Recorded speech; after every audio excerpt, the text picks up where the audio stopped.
Hello everyone. Today we will travel back to Renaissance era and I have a very interesting topic for discussion and that is the Renaissance, a rebirth of knowledge and culture. So the word may be pronounced as Renaissance or Renaissance. In British pronunciations we pronounce it as Renaissance while in American pronunciation we pronounce it as Renaissance. So in whatever pronunciations you feel comfortable and you are convenient with, you can pronounce it. Let's begin and learn. So let me show first the main content. So we will introduce the time and change what happened in the Renaissance period. We will discuss the decline of feudalism and the rise of money and some fun fact. There'll be about Leonardo da Vinci, that who sponsored him that time. We will also talk about the reawakening of art, science and thought and some great artists you can see here, Raphael's and Leonardo da Vinci and also Mona Lisa, right? William Shakespeare, who can forget it and who can skip him from Renaissance period. He's a very prominent and important figure of Renaissance, English Renaissance period. And you can see the stage, right, of Renaissance era, which was highly promoted by Queen Elizabeth. We will also talk about the Protestant reformations and religious revolutions, where the church split in two parts, Catholic and Protestant. And King Henry VIII, he had contributions in this splitting of the church, where some European countries, we can say from west side, they became Protestant, and like France, Italy, and these countries remain Catholic. Some fun fact about the time, we will talk about the the Tudor from Henry VIII to Elizabeth I, and Henry VIII, Elizabeth I, the Golden Age, and Spanish. We will talk about also James I, Civil War, and then the Restoration period in England where the monarchy was restored. And some fun closing, how the Renaissance still shapes our world. This will be our final comment and thought. So we will see if the lecture prolong and become very lengthy, so then we will also make two parts of this lecture. But let's begin from the introduction to the period. So I hope that you will enjoy this lecture with me. There are a lot of new things and a lot of fun fact about the time. So you can see here, this is the image and a very famous painting of Renaissance period, where we can see that people were taking interest in philosophy, in science, technology, and you see they kept aside religion, Christianity. Introduction, a time of change, right? So there is change and a great change in entire Europe after the medieval period. So from 550 till 15th century or the middle of 14th century, we can see this period fall into medieval period. So a great change occurred in the Renaissance period with the 15th century, where the Renaissance, this movement began in Italy and France in 15th century, and then it spread other part of the Europe. It entered England in 16th century.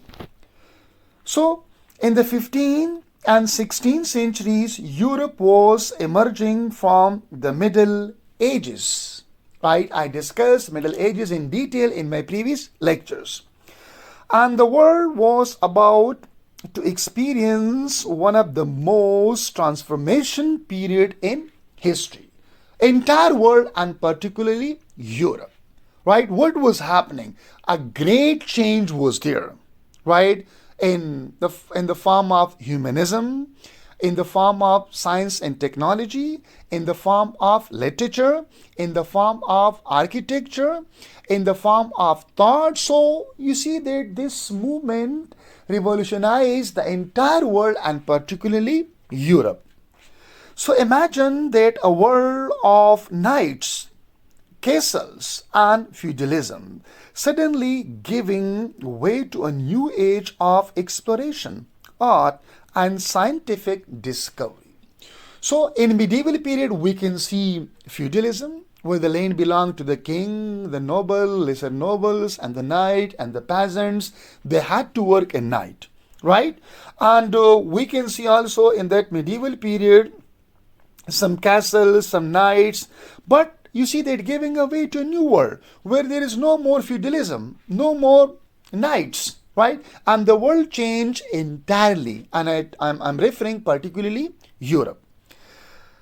Third, this period known as the Renaissance. You can say Renaissance or you can say Renaissance or rebirth marked what happened, a profound shift in how people saw themselves, their world, and their relationship to knowledge. Now, people, first of all, they discover themselves, who they are, what are their role, right? And they were looking the world from a different perspective now, right? Until, because the church was the dominant institutions all over the Europe, and the church controlled everything.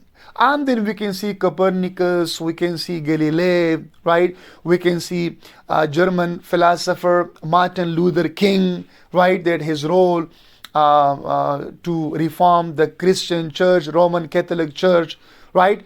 Then we can see Henry VIII. So these all were happening in Renaissance period, and entirely the world changed in this age.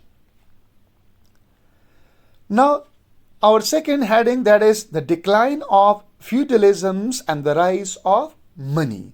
Because when you have a lot of, in medieval period, people did not have a lot of money. So there was a system, land system, that was known as feudalism.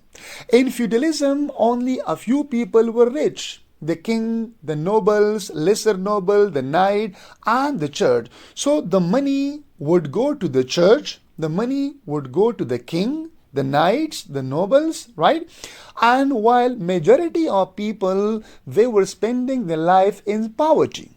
Lot of money was not there. Now the system is being transformed, is changed from, there is a shift from feudalism. Now people have lot of money. So feudalism, the system where vassals provided military service in exchange for land from lords. So the land would be given to the knights, and the knights would provide services to the lord, was slowly crumbling. So a new economy based on money began to take hold. Now feudalism, say to feudalism, bye bye now. So rather than working the land, vassals began paying their lords in money instead of military services, right? So things are getting changed now. This created a more flexible and dynamic system. Rather than money would be given to you rather than to serve in the land. So which allow lords to hire professional soldiers. Now, right, the kings, they had money and they needed to buy professional soldiers rather than those who were working in their lands. So the rise of trade and banking meant that money rather than land, what happened, became a powerful source of influence. Now, if you had money, you were powerful, not land, that in 16th and 15th century.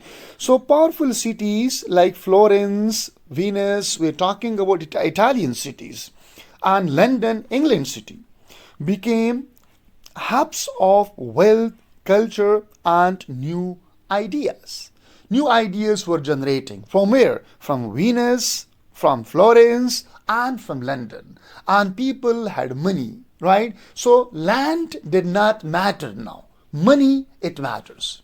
The kings, they would buy professional soldiers to defend their lands. So some fun fact. Did you know that during the Renaissance, wealthy merchants and bankers like Medici family in Florence became patrons of arts? So they are going to sponsor, right, and to finance artists now. So funding the greatest artists of the time like Leonardo da Vinci and Michelangelo, right? Michelangelo and Leonardo da Vinci were great Italian artists. They were funded and they were sponsored by a family that was known as Medici family in Italy. Now we can see some more the Renaissance reawakening the art, science, and thought.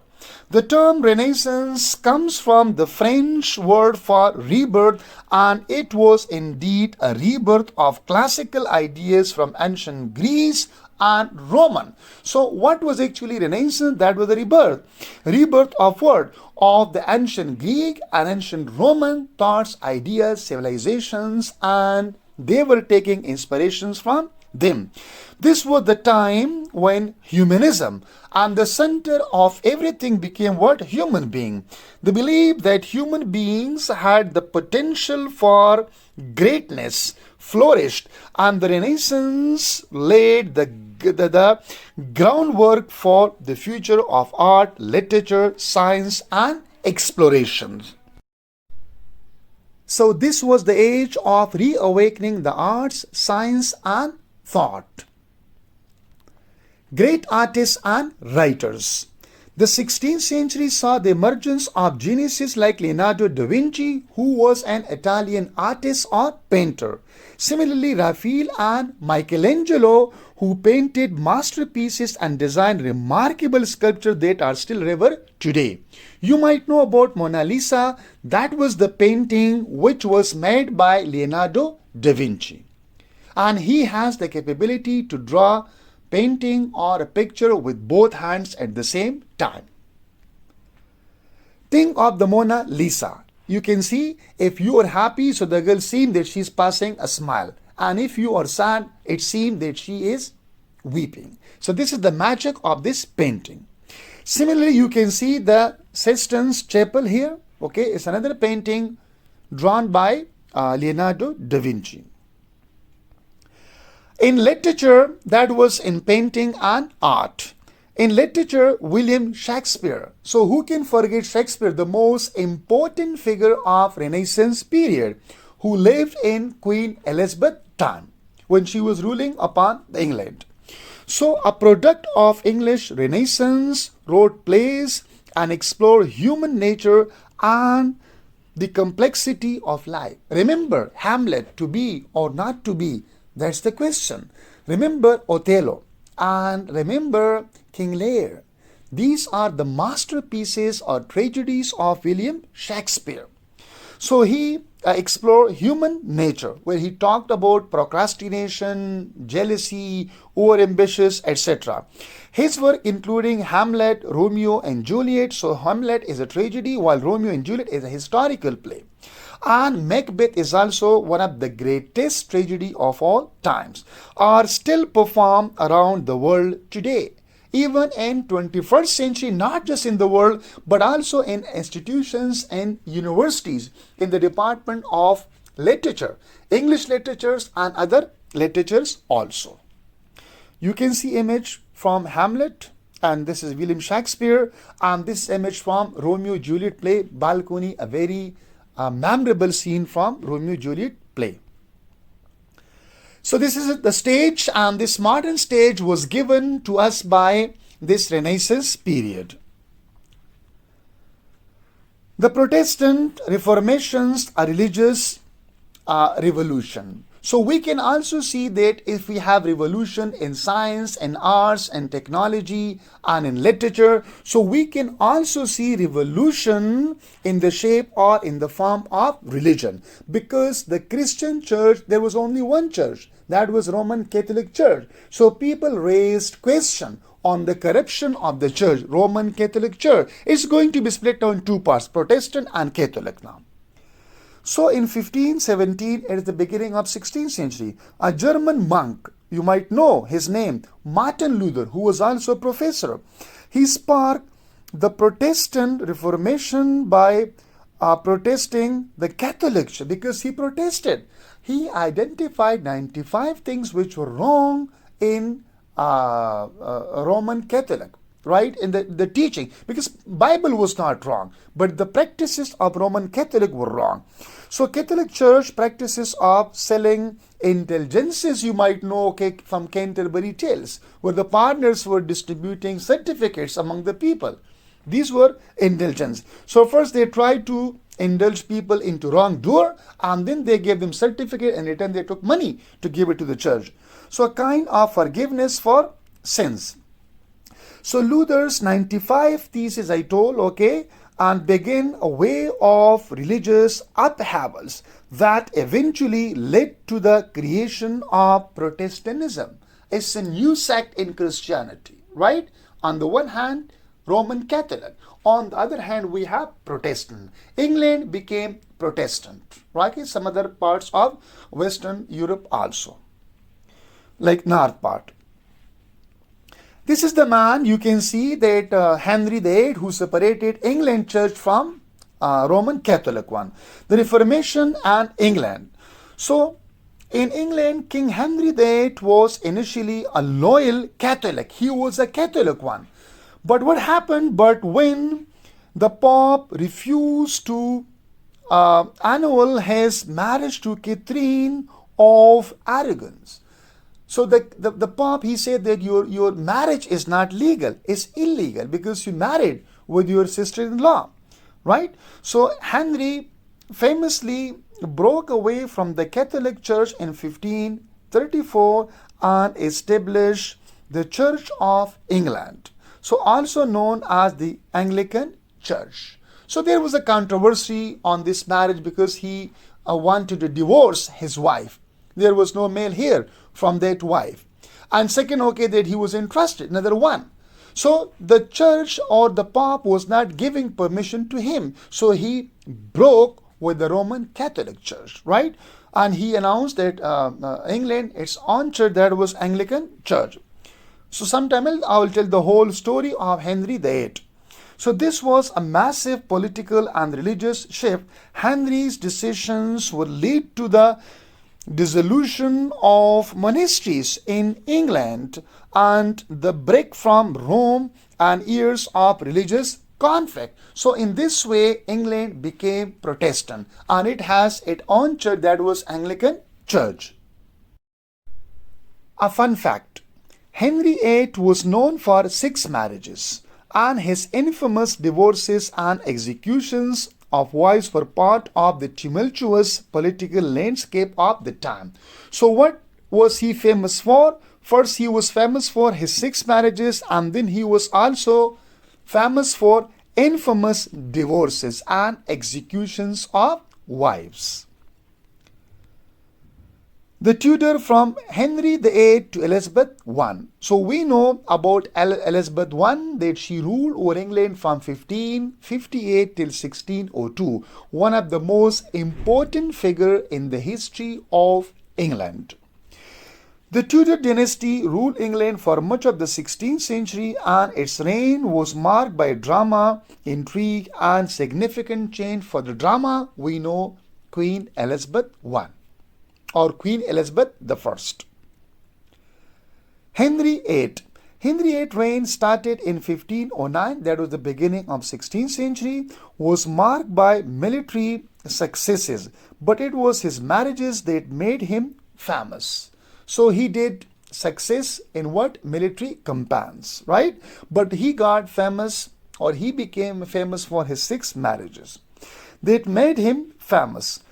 Now, his break with the Catholic Church created the Church of England, but this split also had major consequences for his family. Elizabeth I, the Golden Age. So her reign is known for the Golden Age because there was tremendous success not just in literature but in all fields, right? Because she defeated Spanish Armada, right? There was a big ship. It was difficult to defeat in that time. And in all like walk of life, and particularly in literature, it is remembered as the Golden Age. And then Shakespeare was also living in her age. After Henry's children Edward IV and Mary I ruled briefly for a short time, right? Edward IV and Mary I.